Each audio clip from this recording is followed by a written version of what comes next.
Comrade Ramvilas Sharma जिंदाबाद, comrade Ramvilas Sharma जिंदाबाद। अपने हक के लिए अपनी लड़ाई को तेज करें और जब तक आप लड़ाई के मैदान में नहीं उतरिएगा, रोड पर नहीं उतरिएगा। कोठी के जमीन में पासवान कोली को बचाया, लेकिन आज हमारे मजदूर भाई इस योगदान को भूल गए। उन्होंने ही नारा दिया, दुनिया के मजदूरों एक हो। 1925 में कानपुर में भारतीय कम्युनिस्ट पार्टी का नींव रखी। जोड़ने का प्रयास करें। अपने आसपास जो युवक है वो भटक जाता है। जो देश में परिस्थिति है, राज्य में परिस्थिति है कि हम लोग महंगाई की ओर अग्रसर हो रहे हैं, त्राहिमाम है। नमस्कार, मैं संजीव और आप देख रहे हैं दृष्टि न्यूज विद्याप्ति धाम। मैं अभी पहुंचा हूं समस्तीपुर जिला के विद्याप्ति प्रखंड के अंतर्गत बाजितपुर ग्राम में, जो बरमोतर ग्राम है। यहाँ पर मैं, क्या नाम है गाँव का? ग्राम बरमोतर है ना। तो बरमोतर में पहुंचा हूं, जहां पर मैं जो भारतीय कम्युनिस्ट पार्टी CPI का बाजितपुर शाखा का जो 27वां सम्मेलन है वो सम्मेलन है, और साथ में जो तमाम यहाँ के जो नेता है CPI के, उनका जमावड़ा यहाँ पर बना हुआ है। और सभी लोगों का जो विचार है वो विचार लोगों के बीच में रखा जा रहा है। वो तमाम विचारों से हम आपको अवगत कराएंगे। हमारे साथ बने रहें और कैमरामैन को बोलेंगे हमारे साथ आइएगा, जरा आगे की ओर बढ़िएगा। आगे की ओर हम बढ़ते हैं और वो तमाम दृश्य से हम आपको अवगत कराएंगे। वो तमाम जो नेता अपनी बातों को रख रहे हैं जनता के बीच में, वो तमाम बातों से हम अवगत कराएंगे। आप बने रहे हमारे साथ दृष्टि न्यूज विद्याप्ति धाम पे।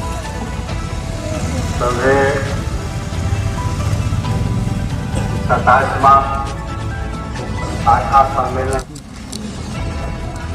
एवं इस सम्मेलन में आए हुए हमारे जिला के साथी रामविलास जी, भूपिंदर जी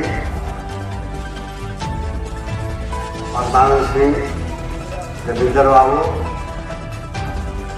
और तमाम इस पंचायत से आए हुए हमारे क्रांतिकारी साथी, मजदूर साथियों, माताएं एवं बहनों। जैसा कि आपको पूर्वक्ता साथी ने विस्तार से बताया है, उसमें कुछ रह नहीं गया है, फिर हम आपको बता देंगे।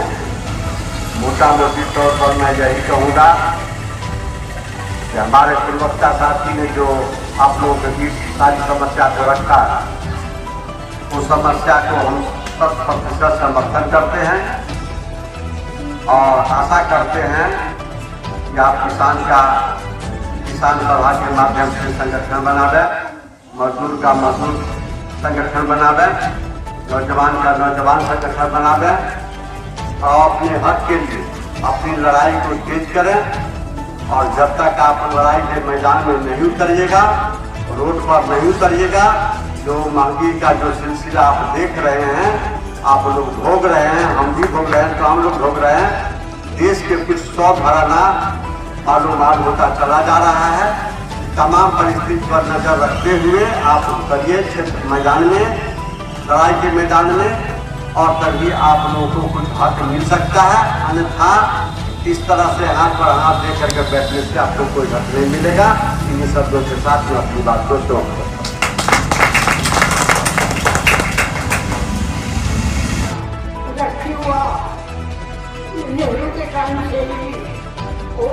कम्युनिस्ट देश है, राज्यों में का अनेकों देश कम्युनिस्ट है। हम लोगों को क्या जाने कैसी बात है कि नरेंद्र मोदी को धर्म कर रहा है, धर्म का हटा करके और हिंदुओं की समाज से बात करके और आपस में नफरत जात बात को फैला करके आपस में नफरत। अम्बेडकर का नाम ले जा है, लेकिन कानून ने जो अम्बेडकर बोला है उसके मुताबिक जात पात को समाप्त करने का इसके पास कोई तरकीब नहीं है, बल्कि उसका प्रोत्साहन करना चाहता है। मेरी बोली आप लोग जानते हैं, आज इसका मनुष्य है। इन लोगों के गुरु और मनुस्मृति में जाति के नाम पर इतना बात है जो कहने लायक नहीं है, और उसी आधार पर इसको देश को ले जाना चाहता है। मैं आप लोगों से ही निवेदन करूंगा इस सम्मेलन के माध्यम से कि कम्युनिस्ट पार्टी को प्रोत्साहित करें, इसके अंदर बल प्रदान करें जिस रूप में हो, युवकों को भी इस तरफ मोड़ने का प्रयास करें। जो ये हमें प्रयास करेंगे तो धीरे धीरे कम्युनिस्ट पार्टी विकास करेगी। और ये झगड़ा जो है अनाज दो, पेंशन दो, इस सबसे तो राहत पूर्ण राहत मिलने को नहीं है। ये तो आप लोगों के दुख दर्द को कम करने के लिए किया जाता है और कम्युनिस्ट पार्टी इसी लड़ाई को लेके आगे बढ़ रही है। लेकिन उद्देश्य है इस सत्ता को बदलना। सत्ता नहीं बदलेगा तब तक हम लोगों को चैन नहीं मिलेगा। तो सबसे बड़ी बात शिक्षा नीति को बदल दिया है। शिक्षा उसी को मिलेगा जो धनाढ्य है, धनी व्यक्ति है, वही पढ़ पाएगा और अच्छा ऑफिसर बन पाएगा। छोटे छोटे जो मजदूर किसान का बच्चा है उसके लिए सरकारी स्कूल में सही व्यवस्था नहीं करता रहा और प्राइवेट स्कूल में उसको जाने का नहीं है। इस तरह से ये सरकार जो है, ये मोदी सरकार दबा दिया, सभी को खरीद लिया।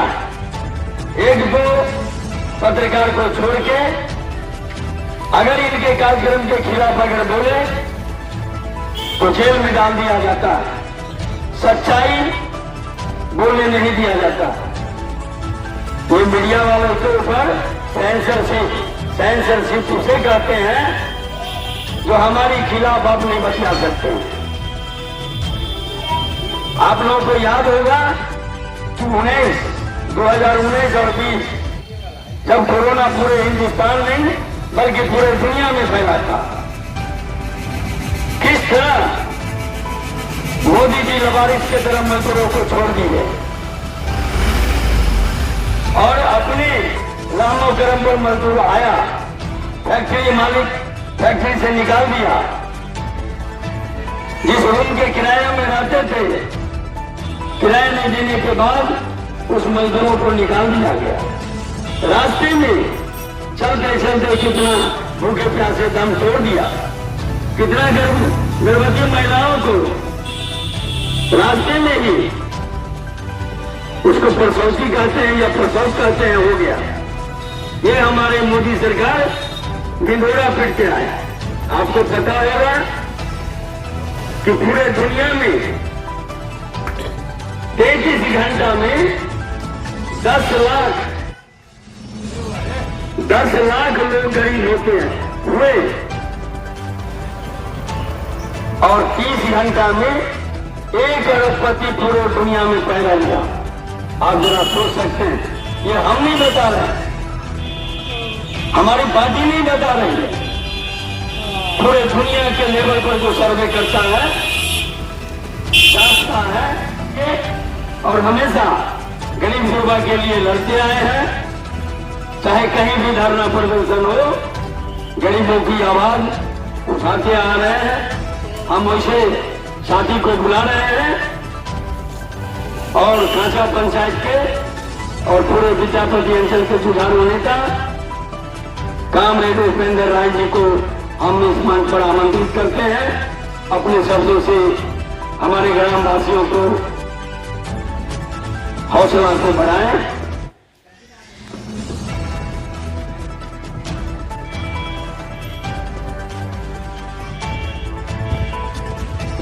आज के अध्यक्षता कर रहे भारतीय कम्युनिस्ट पार्टी के नेता देवेंद्र मल्लिक जी, भारतीय कम्युनिस्ट पार्टी के अंचल मंत्री भागवत बाबू, बीवी मजदूर संघ के नेता रामविलास शर्मा जी तथा इस इलाके से आए हुए तमाम साथियों एवं दोस्तों, आज जो बाजितपुर शाखा का 27वां सम्मेलन है, 27वां सम्मेलन के शुभ अवसर पर आज मुझे बोलने का मौका दिया गया। साथियों,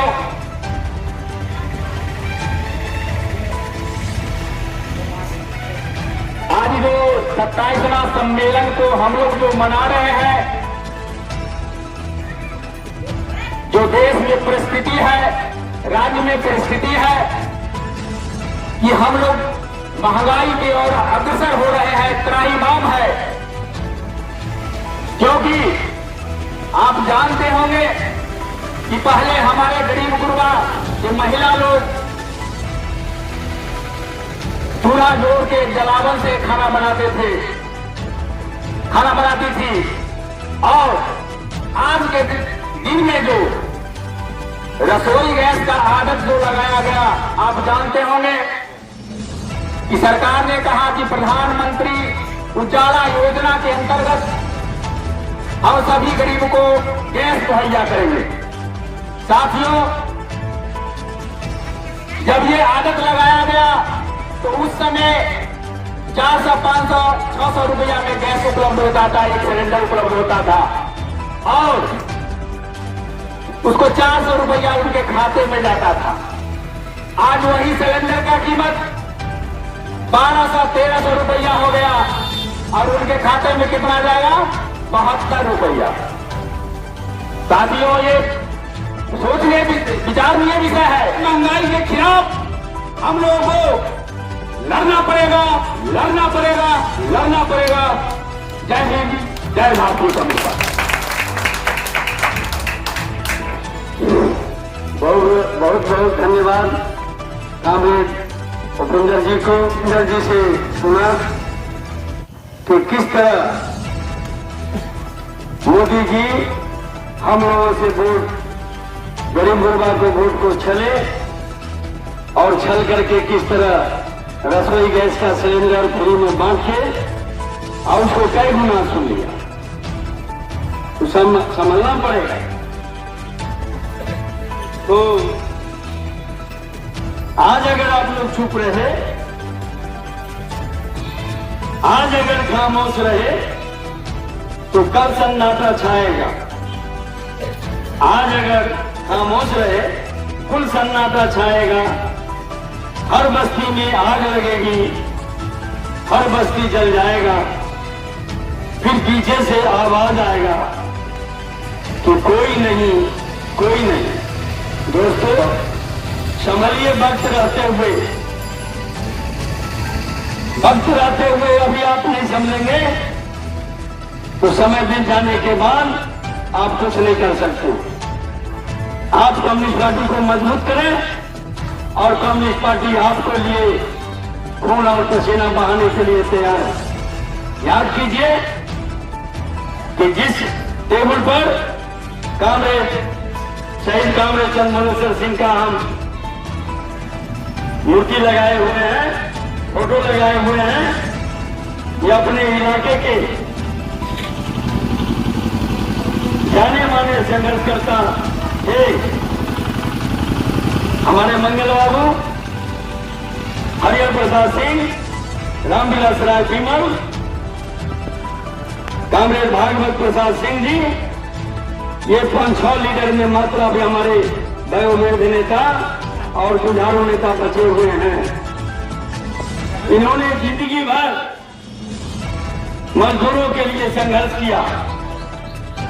आज भी इसका प्रमाण है कि खान मिर्जापुर में कोठी के जमीन में पासवान टोली को बसाया।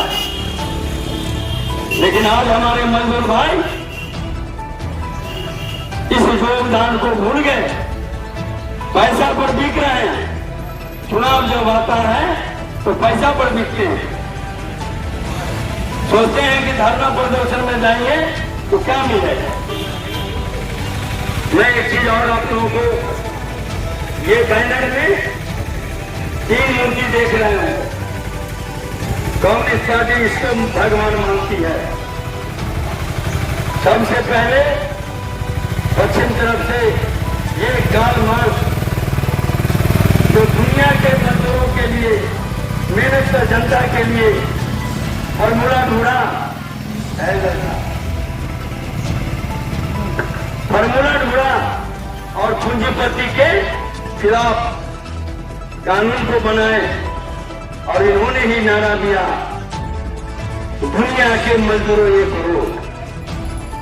बीच वाले फ्रेडरिक एंगल्स हैं। मैं इसीलिए आप लोगों को परिचय करा रहा हूं कि क्योंकि सभा में आए हैं तो कुछ जानिए, सीखिए।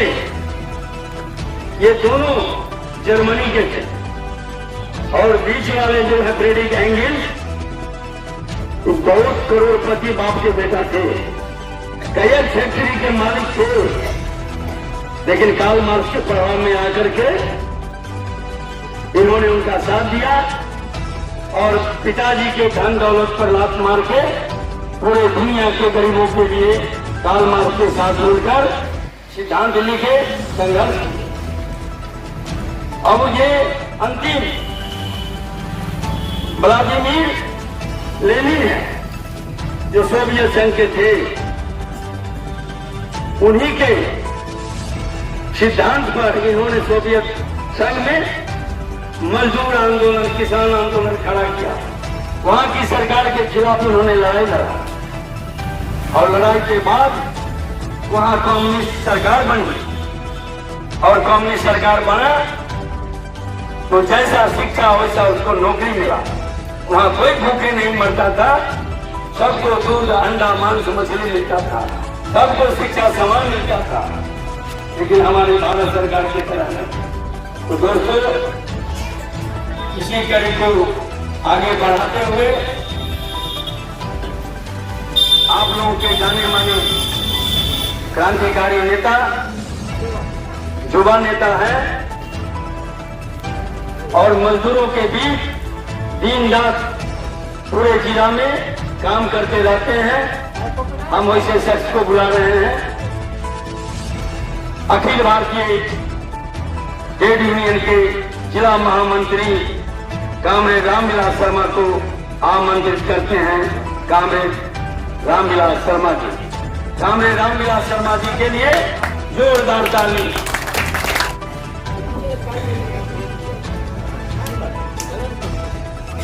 सम्मानित अध्यक्ष जी,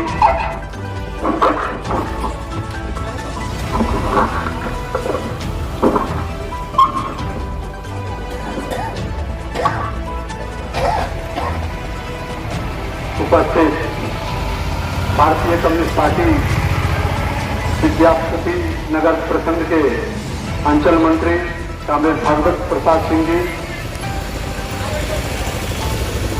अंचल परिषद सदस्य कामरेड उपेंद्र प्रसाद राय जी, यहाँ उपस्थित हमारे गार्जियन देवेंद्र बाबू एवं इस सभागार में उपस्थित हमारे तमाम साथियों, पूर्वक्ता साथियों से आप बहुत सारी बातों की जानकारी दी। मैं कुछ कम्युनिस्ट पार्टी के ऊपर, उनके स्थापना पर कुछ प्रकाश डालना चाहता हूं। भारतीय कम्युनिस्ट पार्टी का जन्म 1925 में हुआ था। 1925 में कब हुआ? जब गांधी जी कांग्रेस की बैठक में पूर्ण आजादी नहीं चाहते थे। उस समय हजरत मोहानी साहब बैठक में जोरदार आवाज के साथ बात को रखा तो हमें मुकम्मल आजादी चाहिए और मुकम्मल आजादी के तौर पर बहुत सारे देश के मजदूरों ने गांधी जी को घेर लिया और तब गांधी जी ने कहा कि अगले अधिवेशन में हम इस पर सोचेंगे और विचार करेंगे और अगले सेशन में उन्होंने इस पर चर्चा की और तब जाकर के मुकम्मल आजादी की बात हुई और अंग्रेजों से लड़ाई लड़ी गई। साथियों, हजरत मोहानी साहब 1925 में कानपुर में भारतीय कम्युनिस्ट पार्टी का नींव रखी और जैसा कि आप लोग जानते होंगे 1925 में ही नागपुर में आरएसएस का भी जन्म हुआ। लेकिन आज देश की जो परिस्थिति है, हमारे पूर्वक्ता साथी बता रहे थे, आज भाजपा आरएसएस का बीज है जो देश अभी चला रहा है और आरएसएस के इशारे पर चल रही है सरकार। आज देश में बोलने की आजादी समाप्त की जा रही है।